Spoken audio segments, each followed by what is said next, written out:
जय हिंद। आप सबको हमारे चैनल पर फिर से स्वागत है।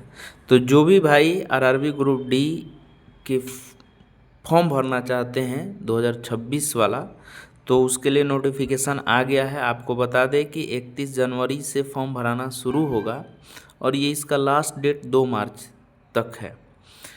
हम बेसिकली आपको ये बताना चाहते हैं कि अगर इस बार रेलवे में आप 2026 में सिलेक्शन लेना चाहते हैं तो इस वीडियो का आप ज़रूर से ज़रूर देखिएगा, क्योंकि इस बार अगर आप चूक गए किसी भी चीज़ में, अगर आप चूकते हैं तो आपका रेलवे का सपना जो होगा पूरा ख़त्म हो जाएगा। जो भी भाई नए हैं किस तरह से उनको तैयारी करना चाहिए, क्या क्या पढ़ना चाहिए, कौन सी चीज़ें बार बार रिपीट करना चाहिए, इन सारी चीज़ों पे हम आज डिस्कशन करेंगे। देखिए, सबसे पहले आपको बता दें कि आज आप इस चीज़ को नोट कर करके कहीं पे लिख करके रख लीजिए कि जो भी भाई अगर रेलवे में सिलेक्शन लेना चाहते हैं, अगर उनका मैथ्स और रीजनिंग अगर ये चीज़ें पूरी तरह से एग्ज़ाम से पहले 100% क्या हो गया, ठीक नहीं हुआ, परफेक्ट नहीं हुआ, तो उसका कभी रिजल्ट नहीं होगा रेलवे में। ये मैंने अप्लाई करके देखा है और मैं इसको दावे के साथ कह सकता हूँ कि जिस भाई का भी मैथ्स और रीजनिंग ठीक नहीं होगा वो एग्ज़ाम हॉल में अपना रिजल्ट 100% नहीं दे पाएगा।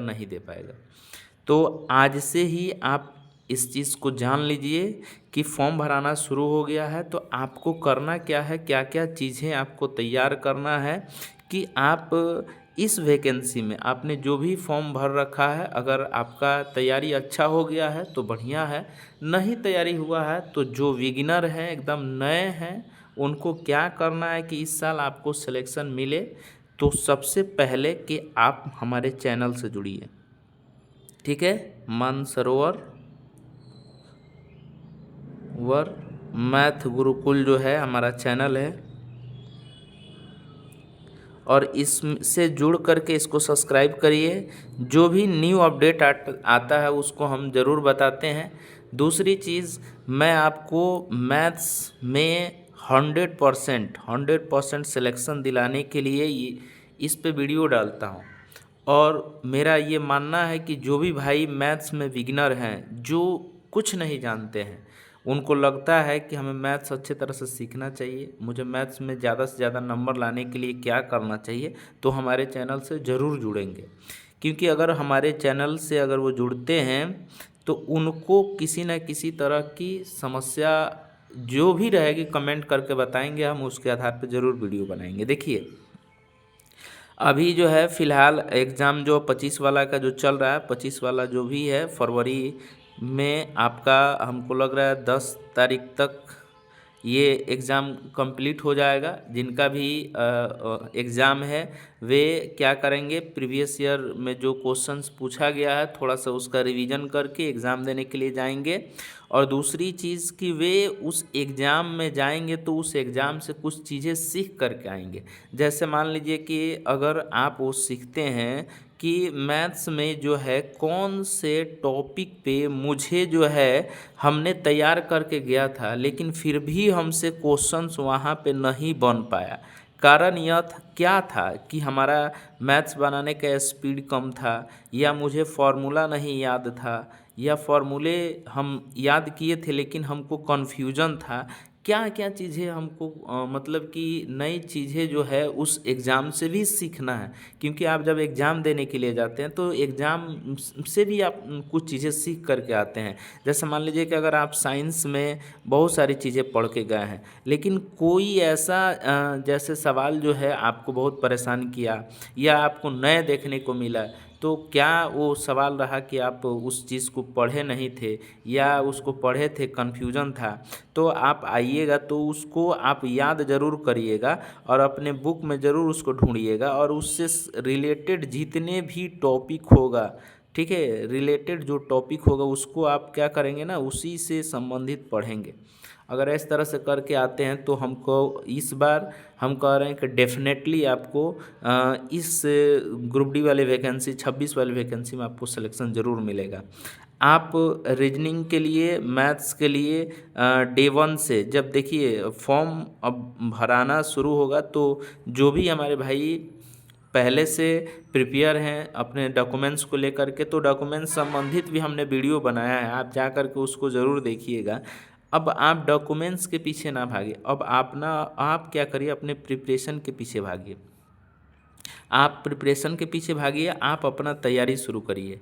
जो बिगिनर हैं उनको हम कह रहे हैं कि जो बिगिनर्स हैं उनको यही हम बात बता रहे हैं कि वे शुरुआत से ही क्या करेंगे, डेली अगर उनका बेसिक ठीक है, उनका अगर बेसिक ठीक है तो वे क्या करेंगे, मैथ्स का और रीजनिंग का, ठीक है, रीजनिंग का शुरुआती से ही क्या करेंगे वे कि PYQ ले करके, जैसे एग्ज़ाम ख़त्म होता है अभी 25 वाला का एग्ज़ाम ख़त्म होगा, उसका PYQ लेंगे और PYQ ले करके वे क्या करेंगे, अपना PYQ से ही पहले शुरुआत करेंगे। अगर जिनका बेसिक ठीक है वे PQY से शुरू करेंगे और उसको डेली 25 क्वेश्चंस मैथ के पूछे जाते हैं तो 25 क्वेश्चन मैथ का वे बनाएंगे। रीजनिंग में 30 क्वेश्चन पूछे जाते हैं तो 30 क्वेश्चन का डेली प्रैक्टिस शुरू कर देंगे। जिनका अगर बेसिक नहीं ठीक है, जिनको बेसिक में दिक्कत है, उनको ये पता ही नहीं है कि मैथ्स की शुरुआत हम कैसे करें कि अच्छा से अच्छा स्कोर कर पाएँ, तो उनके लिए हम आपको बता रहे हैं कि वे क्या करेंगे कि वे सबसे पहले क्या करेंगे, मैथ्स का जो बेसिक है, बेसिक जो चैप्टर वाइज क्लास है, ठीक है ना, चैप्टर वाइज क्लास क्या करेंगे वे देखेंगे। किसी का भी देख सकते हैं, ज़रूरी नहीं है कि आप हमारे ही वीडियो देखिए, आपको जिसको भी पसंद पड़ता है देखिए, लेकिन इस चीज़ को समझिए कि आपकी नीड क्या है, आपकी नीड आपको क्लियर होना चाहिए। क्योंकि आपको जब तक मैथ्स और रीजनिंग में अगर आप ज़्यादा से ज़्यादा स्कोर नहीं कर पाइएगा, ज़्यादा अपना प्रैक्टिस नहीं करिएगा, प्रैक्टिस नहीं करने के कारण आप एग्ज़ाम हॉल में जाते हैं और आपकी समस्या यही बन जाती है कि एग्ज़ाम हॉल में जाने के बाद से आपको मतलब स्पीड कम रहता है या सवाल आपसे नहीं बन पाते हैं, या बनाते हैं तो प्लस माइनस गुणा भाग इसमें आप क्या हो जाते हैं, अटक जाते हैं। आपका मतलब क्वेश्चंस कम कर पाते हैं। जहाँ पे 25 क्वेश्चन आते हैं, आपको बता दें इसमें से 5 से 6 ही क्वेश्चन टफ रहते हैं, बाकी के क्वेश्चंस जो होते हैं ईजी रहते हैं, लेकिन ईजी क्वेश्चन भी आप गलत करके चले आते हैं। रीजनिंग का भी वैसे ही होता है, आप पढ़ करके जाते हैं लेकिन एग्ज़ाम हॉल में जाने के बाद इतना फ्रस्ट्रेट हो जाते हैं कि मैथ्स को लेकर के, रीजनिंग को लेकर के बार बार आप गलती करके आते हैं। और यही जो होता है मैथ्स और रीजनिंग जो होता है आपको स्कोरिंग सब्जेक्ट होता है, क्योंकि यह तुरंत के तुरंत रिजल्ट देता है। और रिजल्ट ये देता है कि आपने जो बनाया अगर वो सही है तो आप उस चीज़ को काउंट कर लिए कि मेरा मैथ्स में 25 में से अगर मेरा 18 ही मैथ सही है, रीजनिंग 30 में से हमारा कम से कम 22 सही है, तो यहाँ पे तो आपको ये बात पता चल गया कि मेरा मैथ्स और रीजनिंग मिला करके कितना नंबर हो रहा है, ठीक है। तो इस तरह से इधर से जो भी नंबर आप कलेक्ट करते हैं 10, 0, 3, 4, यानी कि मान लीजिए आपने मैथ्स रीजनिंग मिला के 40 नंबर कर लिया। साइंस में अगर आप अच्छे से पढ़ते हैं तो यहाँ पे 25 नंबर की साइंस पूछी जाती है, तो यहाँ अगर 20 ही नंबर आप कर पाते हैं तो 60 नंबर तो आपने कर लिया। बाकी अगर आप जीके और करंट वाला का अगर सेक्शंस को देखें तो अगर उधर से आप 10 नंबर या 12 नंबर भी आप करते हैं तो भी आपका नंबर जो है 72 यानी 70 प्लस चला जाता है। तो आपको बता दें कि इस बार का जो है ना कि एग्ज़ाम में आपको देखे होंगे कि करंट का सवाल ज़्यादातर करंट का सवाल दिया जा रहा है।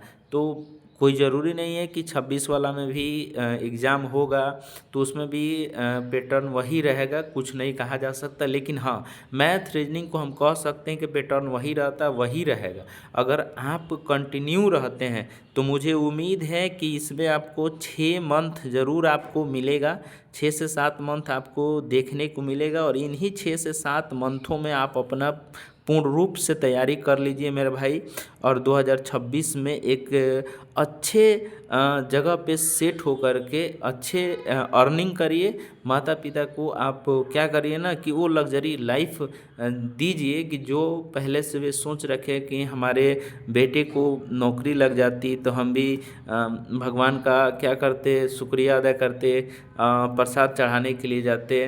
तो ये सारी चीज़ें जो हैं वो खुशी आप ही दे सकते हैं। अगर शायद अगर वो खुशी आप दे पाएँ तो इस मतलब जन्म में आपका सारा जो भी है ना कि कर्ज आपके माता पिता के ऊपर रहेगा, वो सारा कर्ज ख़त्म हो जाएगा मेरे भाई।